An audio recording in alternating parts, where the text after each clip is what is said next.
Welcome back, my friends, to the Mail Right Real Estate Agent Podcast Show, episode 115.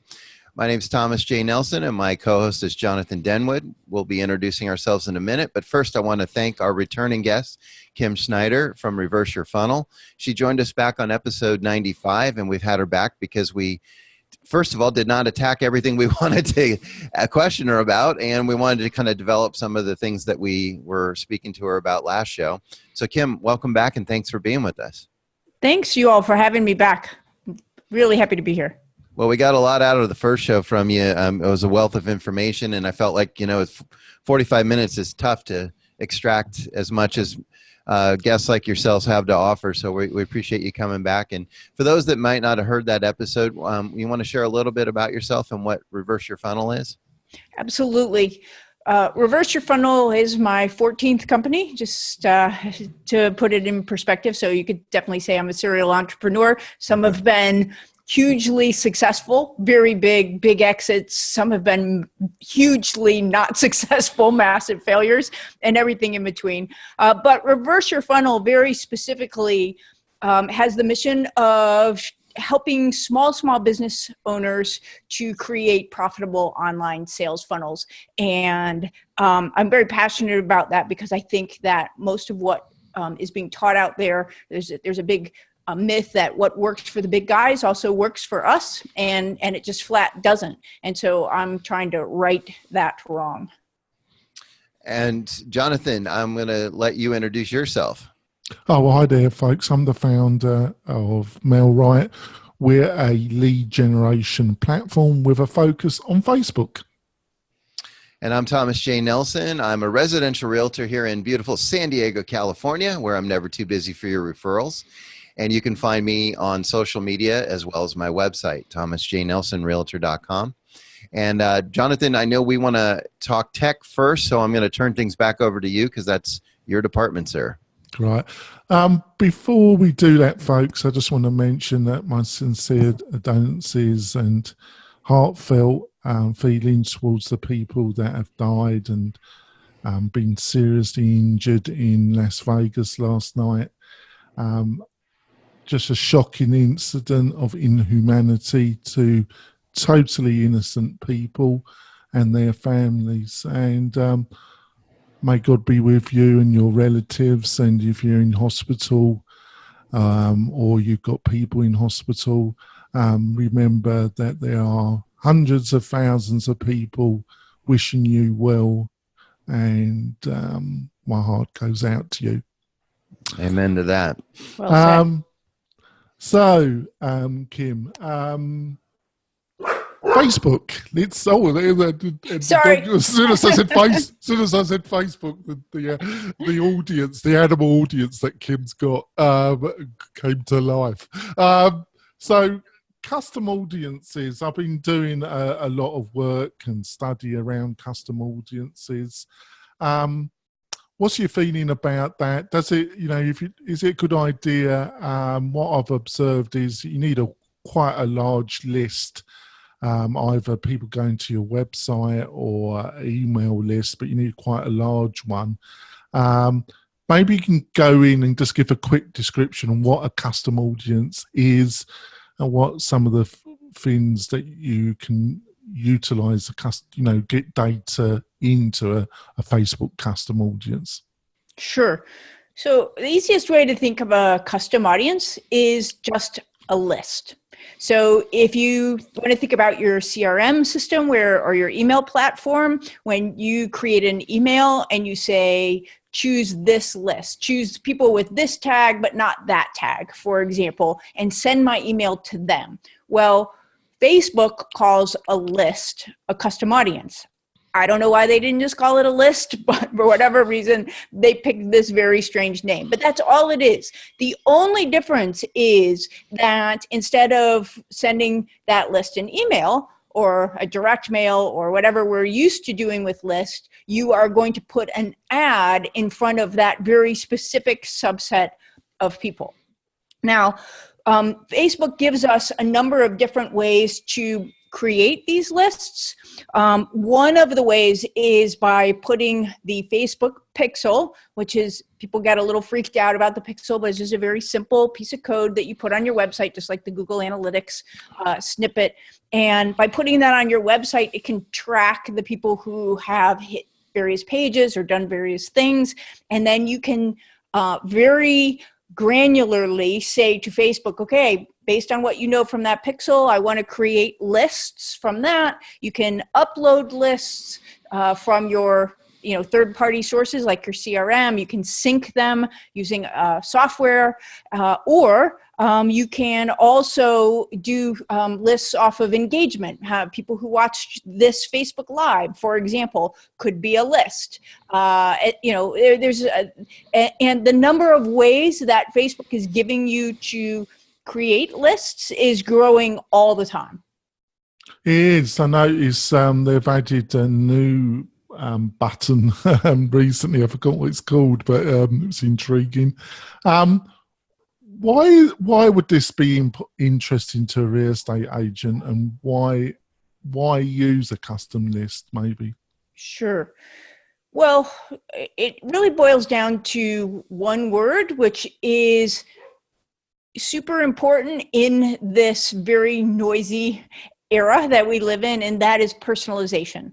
If I am, to use real estate, well, it's like, the easiest way to think of it is having your name called across the room, right? But the more super targeted and relevant that ad is specific to the person, the more likely it is to catch their attention, to get the head snap, to get them to look at it, and to click. And so by using what we call dog whistle copy that says something like, hey, interested in, 4-bedroom houses in, a certain neighborhood, because that you've created a list of people who have clicked on those specific listings on your site, right? Well, they go, well, yes, actually I am, right? And so it's that personalization that creates profitable ads and profitable funnels. The idea of the funnel where you start at the top and you bring people through, one of the ways you do that is by getting more and more and more specific as you go down. Does that make sense? Oh, totally, and hopefully it makes sense to the audience. What the qualifier I would put out there, just and see if you agree, is I saw it as a way as also helping with retargeting, because with our own system, the MailRight system, we encourage people to build up their database of literally anybody that they meet or know in their area where they're operating in as an agent, and then to market to that list. And one of the ways of that is to use that list as a custom audience and then use it as a retargeting mechanism. What do you think about that, Kim? Sure. You are dead on. By definition, a custom audience has to be retargeting, because what it is by definition, retargeting is showing an ad to someone based on the knowledge that we have about them or the actions that they've already taken. That's retargeting. So if you're in a custom audience, if you're in a list of any sort, and we say show that person an ad based on some criteria, by definition, we're retargeting. And as I'm sure you have discovered, retargeting is, when people say, oh, Facebook doesn't work, it's likely because what they're doing is continuing to blast ads out to cold traffic. Cold traffic, let me define that, being people who have never heard of you before, versus warm traffic, which is people on these retargeting lists. But the whole idea is a funnel, right? First, it's people who have never heard of you before, but then they see one of your ads and they take some action which puts them on a list. And then based on that list, you show them an ad which is relevant and personalized to get them go to the next step and the next step and the next step. And that's what makes Facebook advertising work. I would also make one other point, and this is something that I talk about all the time, and people just, it's jaw-dropping when you understand the math. If I make I can double the number of leads that come in the top of my funnel. I can triple or quadruple them. And the impact on my bottom line is not going to be anywhere near just changing the conversion rate of people who buy or convert at the bottom of my funnel from just, say, 1% to 2%.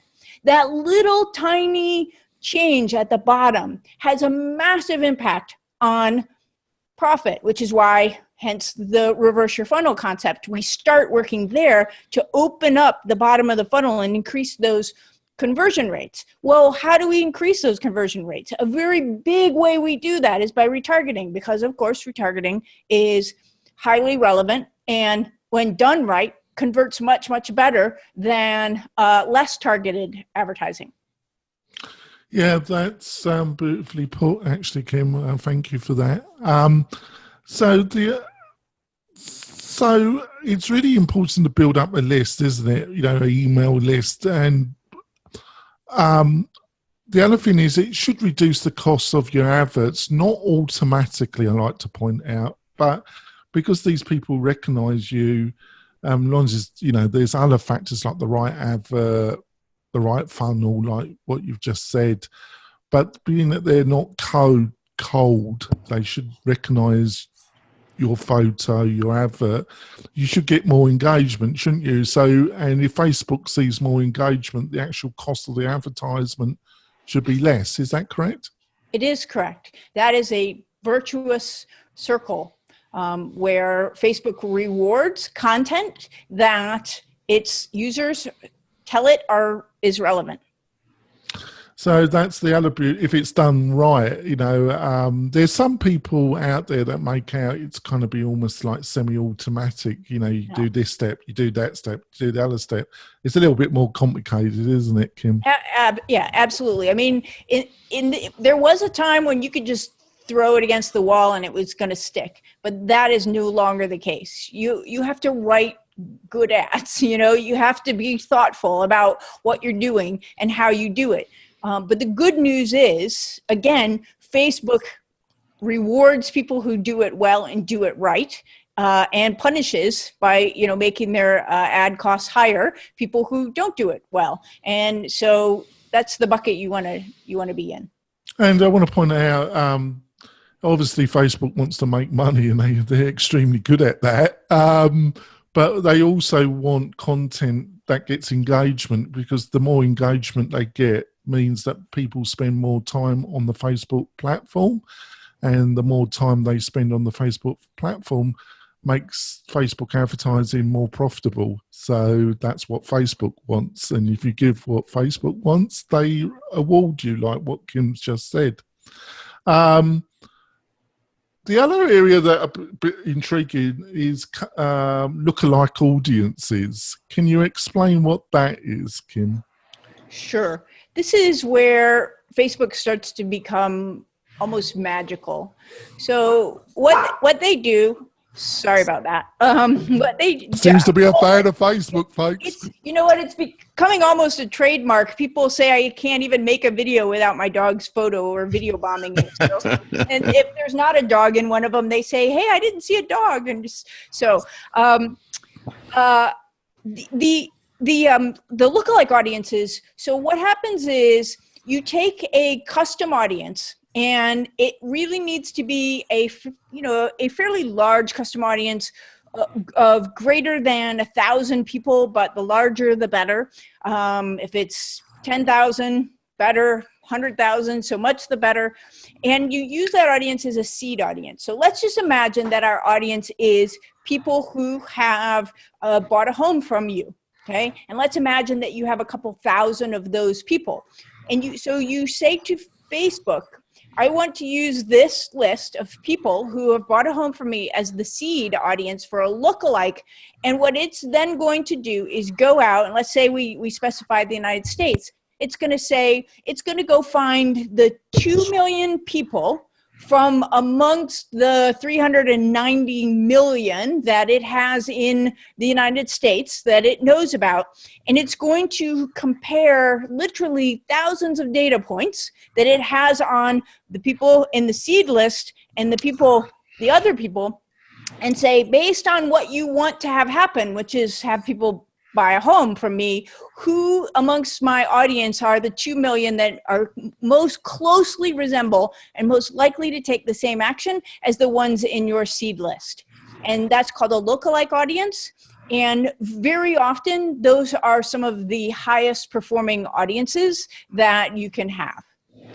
Now, we're saying that, but obviously what's going through the mind of myself and probably the audience is, well, I operate in a 20-mile radius at the most, or a 30-mile radius, and it's going to show this lookalike audience to 2 million people. And you can select countries, but you can't select specific states, can you? Or cities, I don't think, in their selecting mechanism, can you, Kim? Well, so you can use right. overlays. You can't do it in the audience itself, but then when you specify the audience as being your lookalike audience, then all of the geographic targeting is available to you. So you can say, well, only show this ad to people within that lookalike audience who are within a certain geographic area. Right. Thank you for clarifying that. So how does that affect the 2 million that it normally selects then? Sure. I mean, obviously that number is much, much smaller, which is just a natural function of the fact that you're in a local business that is limited to a local geography. So that, really with regards to the lookalike audience, you shouldn't really think of it any differently than creating a local audience based on an interest, like, the people who like the spas, or, whatever you're using is for interest targeting in your area. If you are, maybe you're not, maybe you just got it wide open in just the geographic area. But it's really the same idea. You're taking a quality audience, and then it's a subset of that based on geography, which you're going to call out further with some good dog whistle copy. And Jonathan, I want to jump in on that too, because, even though, like, for example, I serve a 30-mile radius locally, I'm not limiting the scope of my advertising to that 30-mile radius, because what's a huge part of my business? Relocation. So I definitely want to reach people outside of San Diego that may be coming here and get in touch with them before they've even made the trip out here, to try to capture some of that business. So, I mean, in that regard, Kim, then wouldn't this be more beneficial on a more not literally global level, but you could target certain, like for example, if you were to pressure me and say, all right, name the top 10 cities that relocate to San Diego, I could list those and include those as part of my targeting.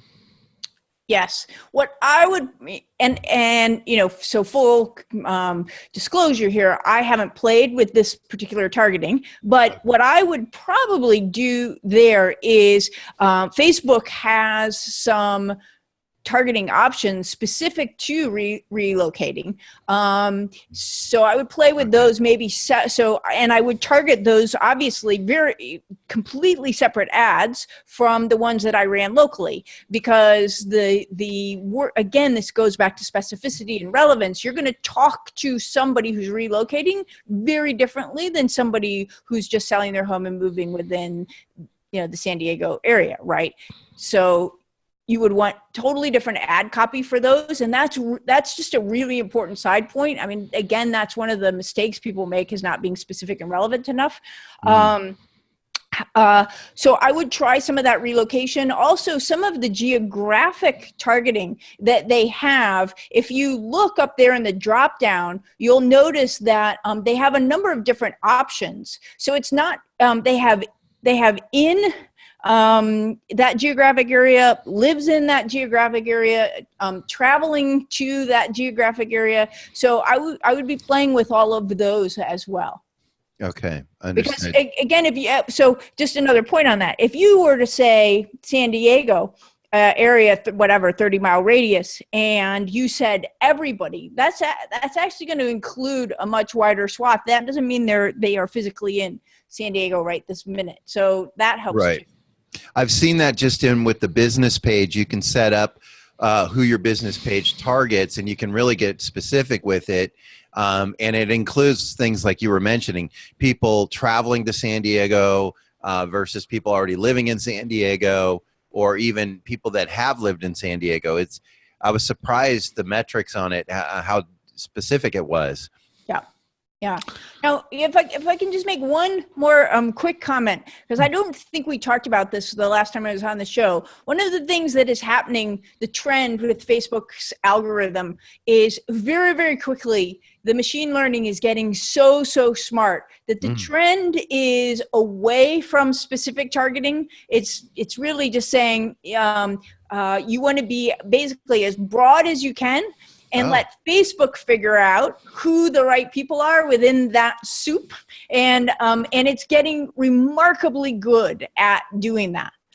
So, I totally agree with you, Kim. Just to quantify, see if you agree with it. But the only proviso I would put on that is it needs a large enough group for its technology to work on. That's what my understanding of it. Would you agree with that? It does. In fact, so like a quick story, I have a consulting client, and our Facebook rep in Asia, because that's where they're based in Singapore, said, try this. And by the way, kids, don't try this at home. It takes a fairly large budget, okay? But they said and this is an online e-commerce store, Personalized Perfume.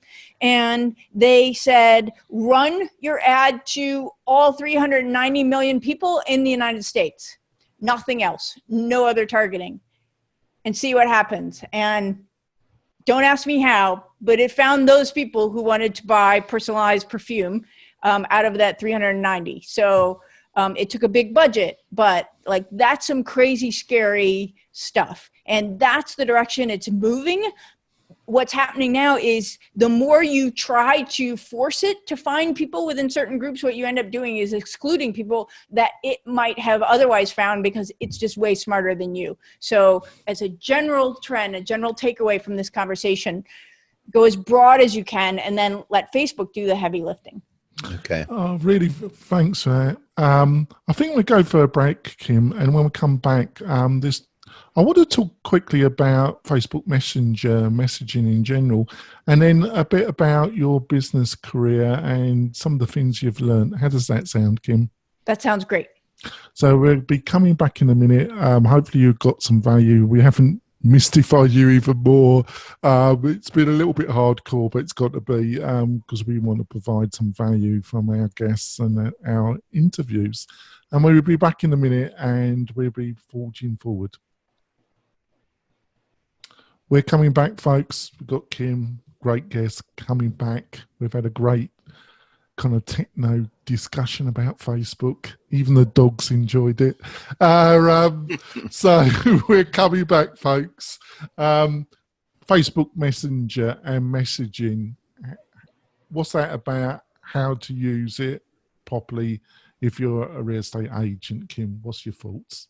Sure. So if someone doesn't know what it is Facebook's chat application. It's called Facebook Messenger. It's its own application on your mobile phone, but it is built into the Facebook application on desktop. The answer, I have to say, I was a little slow to the bandwagon. I kind of wanted to wait and see how do we monetize this time and effort that we're going to spend on this. But I have recently climbed on board. So there's over 1 billion people on Facebook Messenger, and increasingly people that, if you just think, especially in the younger generation, they don't look at email, they text and or use chat. And so it is the communication platform of the future. It's just a question of when. And so you just have to gauge how much time and effort you spend on it now as opposed to in the future. There's obviously an early mover advantage, but it just depends on how much time you have. So I have just started, just to give you an idea, I've just started using it in my business in a couple of ways.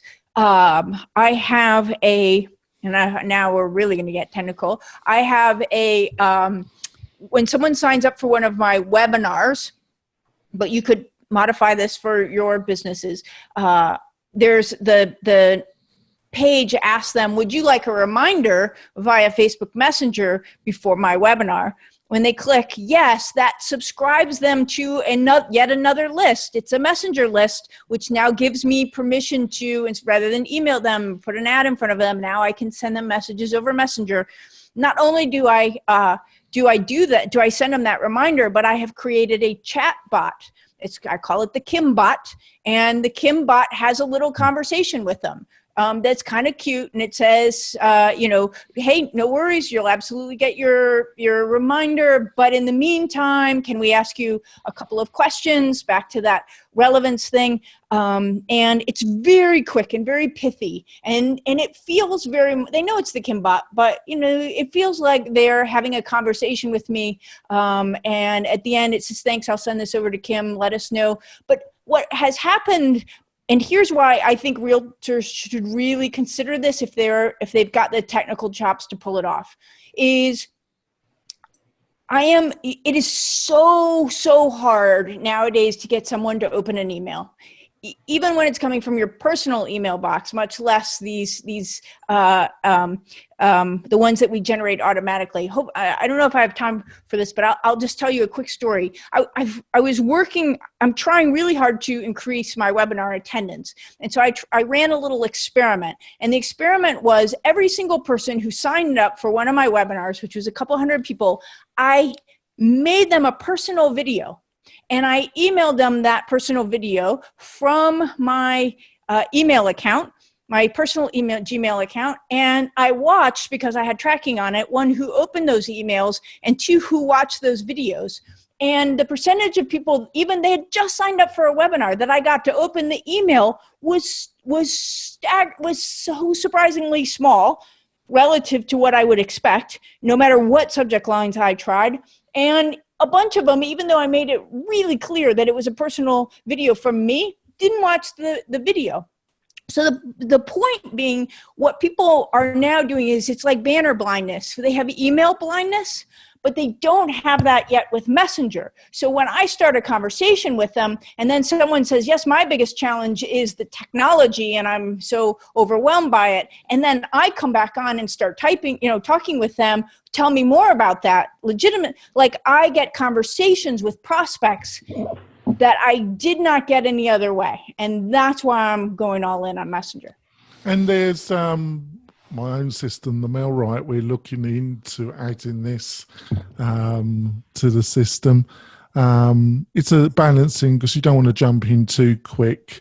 But there are also other systems that if you sign up, you say you're doing a Facebook advert, you got a classic landing page with a lead magnet.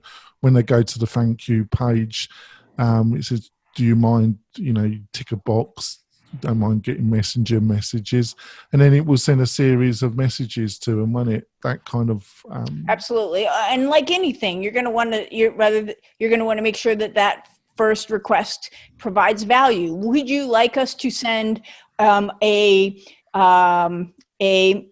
message to your messenger every time a new listing in your desired zip code comes up, or whatever, right? If you can do something like that, of course they're going to say yes.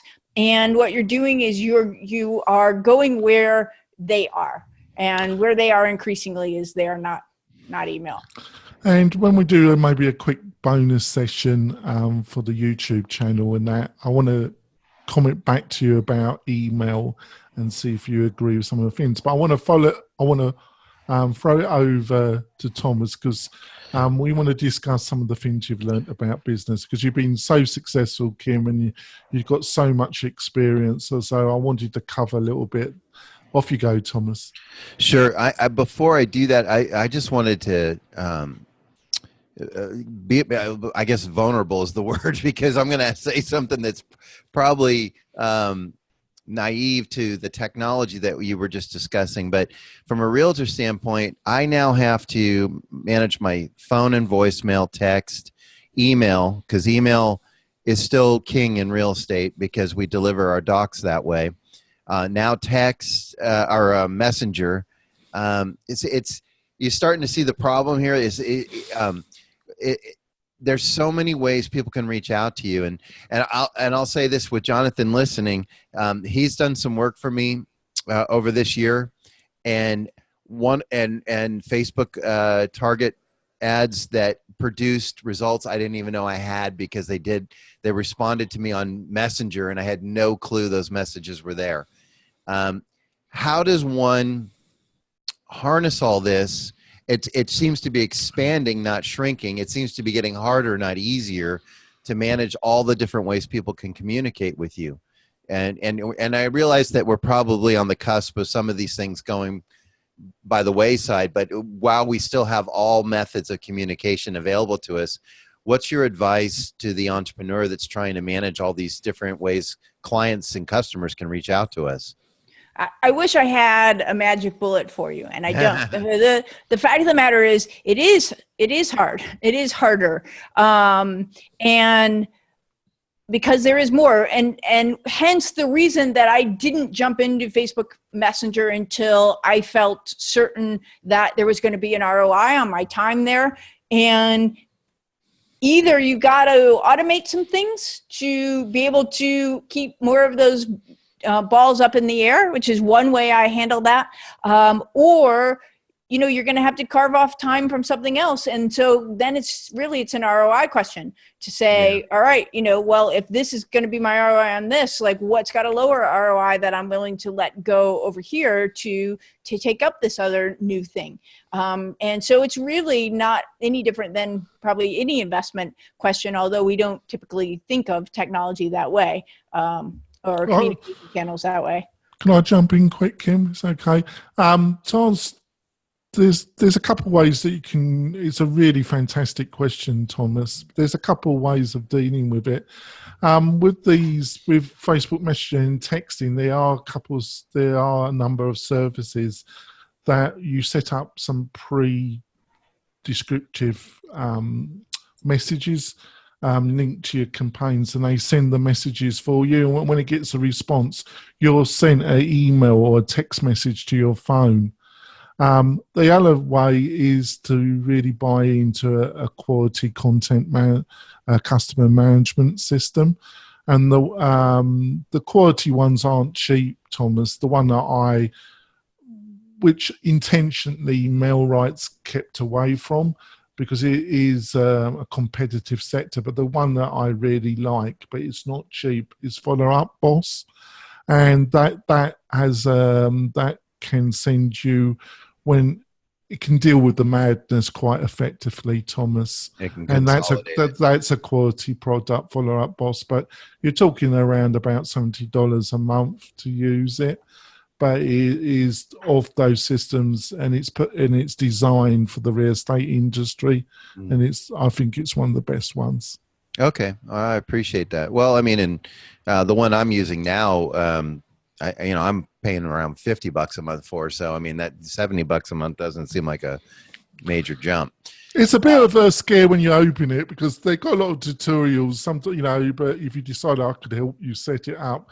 But it needs a bit of setting up. It's got a really modern interface, and they've got loads of really quality tutorials, and they're very helpful.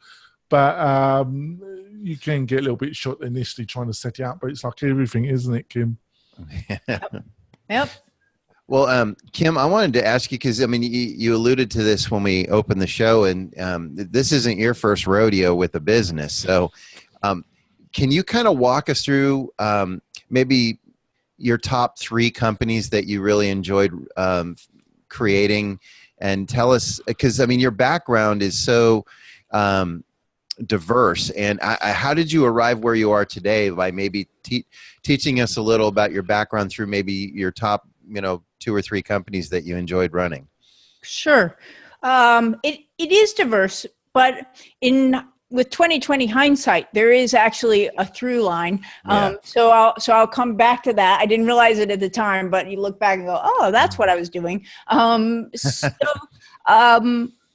Yeah, well, just to start out, I started out right out of college working for a company that sold wholesale computer supplies. I was not one of the founders. I started as a clerk in the purchasing department, and at the time that I joined the company, they were about $36 million a year in sales. By the time I left 8 years later, they were over $1 billion a year in sales. Wow. They had gone public. I had gone from clerk to senior executive. And there's a whole story around that. In fact, I've written a book about it, about how I turned all of that, besides being, completely financially irresponsible because I was under the age of 30, I turned all of that money over to a big name brokerage firm who proceeded to lose everything that I hadn't recklessly spent. There's some good news there in hindsight.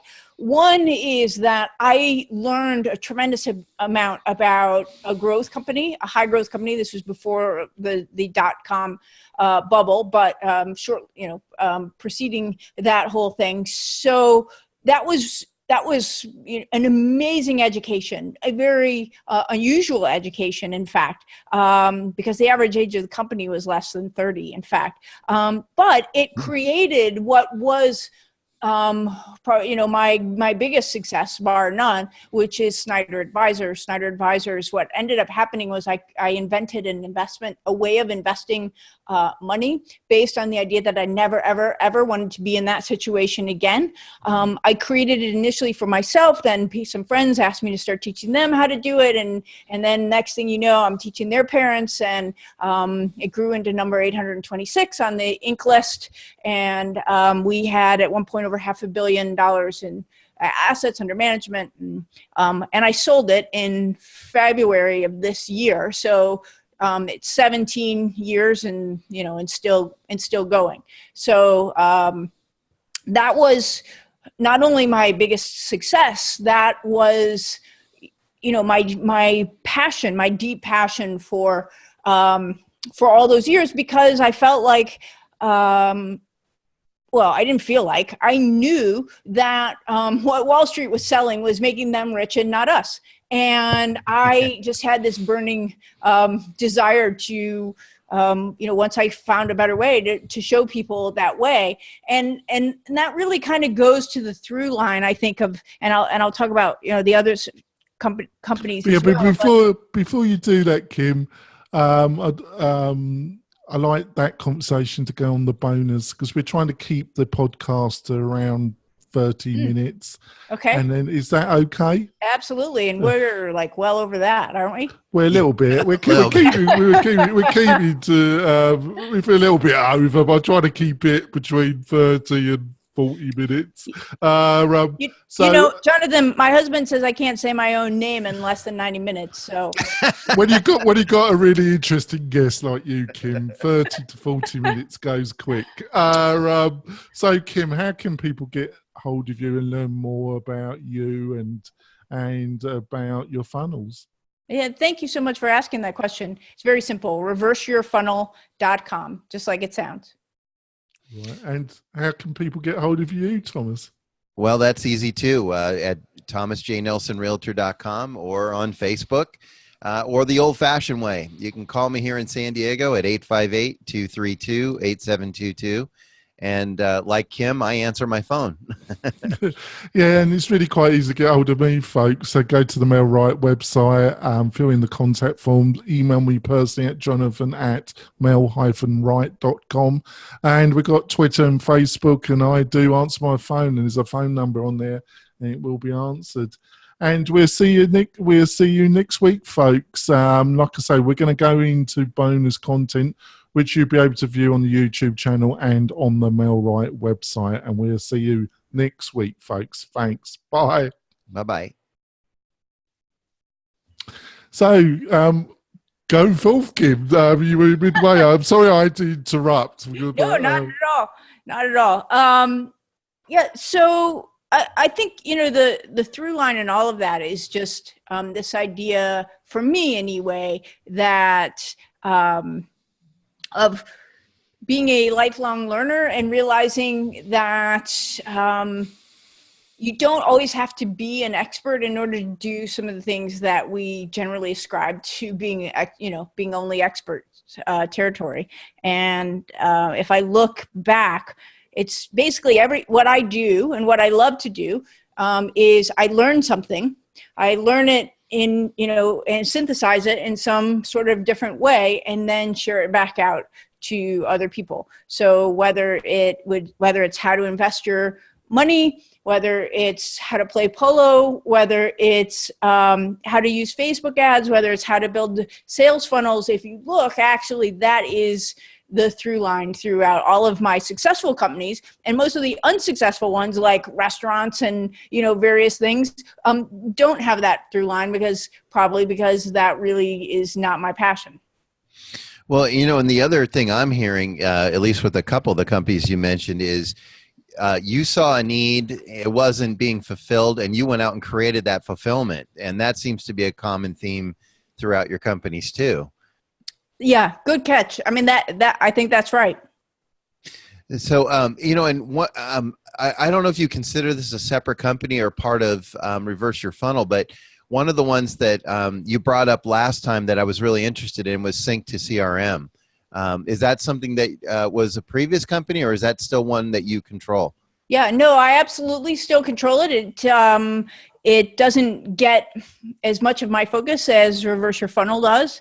But so, just to give everybody an idea, and I think this is an interesting discussion as well, is there's a very clear line for me between what I have now, which are lifestyle companies, which are companies whose sole purpose is to provide the lifestyle that I want, versus what I was after before with those companies was to grow them as big as I could get them. The thrill was in the building of the business itself. That was the end goal. That whereas here it's about, actually, I don't really want to be big because I'm semi-retired, and I think small business owners sometimes forget to start with the end in mind, and there's that clear distinction between the two. But anyway, sorry, Sync to CRM is a company that I have. It's a software that takes we talked about custom audiences earlier. It takes the data out of CRM systems like Infusionsoft, ActiveCampaign, MailChimp, and transfers it into Facebook in order to create those custom audiences without you having to do it manually by uploading and downloading CSV files. Okay. And is that pretty universal? I mean, is it any CRM can handle it? Is it adaptable to any CRM?